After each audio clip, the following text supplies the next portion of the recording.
ವಾರಪೂರ್ತಿ ಮಾಂಸಾಹಾರ ಸೇವನೆ ಮಾಡ್ತೀರಾ? ಯಾವಾಗಲೂ ನಾನ್ ವೆಜ್ ಸೇವನೆ ಅಪಾಯವಂತೆ. ಹೌದು, ಕೆಲವರ ಪಾಲಿಗೆ ನಾನ್ ವೆಜ್ ಅಂದರೆ ಪಂಚಪ್ರಾಣ. ದಿನವೂ ಅದೇ ಕೊಟ್ಟರು ಇಷ್ಟಪಟ್ಟು ತಿಂತೇನೆ ಅನ್ನೋರು ಬಹಳಷ್ಟಿದ್ದಾರೆ. ಆದರೆ ಹೀಗೆ ದಿನವೂ ಎರ್ರಾಬಿರ್ರಿ ಮಾಂಸಾಹಾರ ಸೇವನೆ ಖಂಡಿತ ಒಳ್ಳೆಯದಲ್ಲ. ಹಾಗಿದ್ರೆ ಅಂಥದ್ದೇನಾಗುತ್ತೆ? ನಾನ್ ವೆಜ್ ಸೇವನೆಗೆ ಮಿತಿ ಎಷ್ಟು? ತೋರಿಸ್ತೀವಿ ನೋಡಿ. ವಾರಪೂರ್ತಿ ಮಾಂಸಾಹಾರ ಸೇವನೆ ಮಾಡ್ತೀರಾ? ಯಾವಾಗಲೂ ನಾನ್ ವೆಜ್ ಸೇವನೆ ಅಪಾಯವಂತೆ. ತುಂಡು ಇಲ್ಲದೆ ಊಟವಿಲ್ಲ ಎಂಬ ಮಾತನ್ನ ಶಿರಸ ವಹಿಸಿ ಪಾಲಿಸುವವರಿದ್ದಾರೆ. ಅಂದ್ರೆ ಚಿಕನ್ ಮಟನ್ ಇಲ್ಲದೆ ಊಟ ಮಾಡದವರಿದ್ದಾರೆ.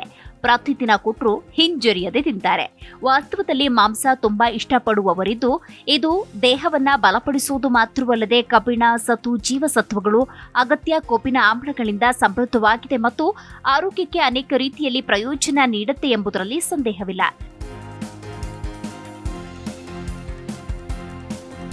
ಆದರೆ ನೀವು ಪ್ರತಿನಿತ್ಯ ಮಾಂಸಾಹಾರ ಸೇವನೆ ಮಾಡ್ತಾ ಇದ್ರೆ ಹಿಂದೆ ಆ ಅಭ್ಯಾಸವನ್ನ ಬಿಟ್ಟು ಬಿಡಿ ಎಂದು ಆರೋಗ್ಯ ತಜ್ಞರು ಹೇಳ್ತಾರೆ. ಯಾಕೆ ಗೊತ್ತಾ?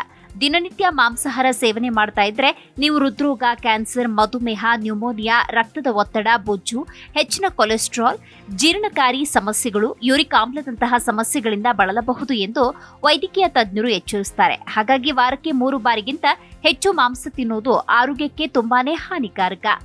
9 ಬಗೆಯ ರೋಗಗಳ ಅಪಾಯ. ಆಕ್ಸ್ಫರ್ಡ್ ವಿಶ್ವವಿದ್ಯಾಲಯದ ಬಿಎಂಸಿ ಮೆಡಿಸಿನ್ ಜರ್ನಲ್ನಲ್ಲಿ ಪ್ರಕಟವಾದ ಅಧ್ಯಯನದ ಪ್ರಕಾರ ಒಬ್ಬ ವ್ಯಕ್ತಿ ವಾರದಲ್ಲಿ 3 ದಿನ ಅಥವಾ ಅದಕ್ಕಿಂತ ಹೆಚ್ಚು ದಿನ ಕೆಂಪು ಮಾಂಸ, ಸಂಸ್ಕರಿಸಿದ ಮಾಂಸ, ಕೋಳಿ ಮಾಂಸ ಇತ್ಯಾದಿಗಳನ್ನ ಸೇವನೆ ಮಾಡಿದ್ರೆ 9 ರೀತಿಯ ರೋಗಗಳು ಬರೋ ಅಪಾಯ ಹೆಚ್ಚಾಗಿ ಇರುತ್ತೆ ಅಂತ ಹೇಳಲಾಗಿದೆ. ಕೆಂಪು ಸಂಸ್ಕರಿಸಿದ ಮಾಂಸವನ್ನ ಅತಿಯಾಗಿ ಸೇವನೆ ಮಾಡೋದ್ರಿಂದ ಹೊಟ್ಟೆಯ ಕ್ಯಾನ್ಸರ್ ಬರೋ ಅಪಾಯ ಹೆಚ್ಚು ಎಂದು ಅನೇಕ ಅಧ್ಯಯನಗಳು, ಸಂಶೋಧನೆಗಳು ತೋರಿಸಿಕೊಟ್ಟಿವೆ. ಆರೋಗ್ಯ ಕ್ಷೀಣಿಸಬಹುದು.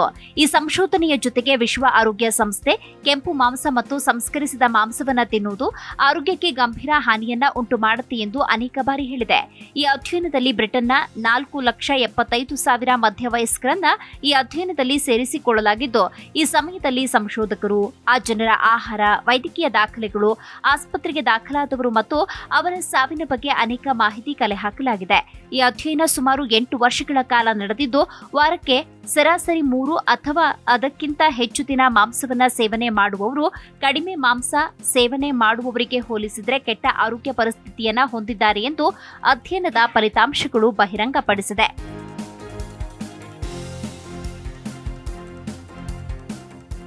ಹೃದ್ರೋಗದ ಅಪಾಯ. ಸಂಸ್ಕರಿಸಿದ ಕೆಂಪು ಮಾಂಸ ಸೇವಿಸುವ ಜನರಲ್ಲಿ ಹೃದ್ರೋಗ, ನ್ಯೂಮೋನಿಯಾ, ಡೈವರ್ಟಿಕ್ಯುಲರ್ ಕಾಯಿಲೆ ಮತ್ತು ಮಧುಮೇಹದ ಅಪಾಯ ಹೆಚ್ಚಾಗಬಹುದು. ಕೋಳಿ ಮಾಂಸ ತಿನ್ನುವವರಲ್ಲಿ ಗ್ಯಾಸ್ಟ್ರೈಟಿಸ್, ಡ್ಯುಡೆನಿಟಿಸ್, ಪಿತ್ತಕೋಶದ ಕಾಯಿಲೆ, ಮಧುಮೇಹ ಹೆಚ್ಚಾಗಬಹುದು.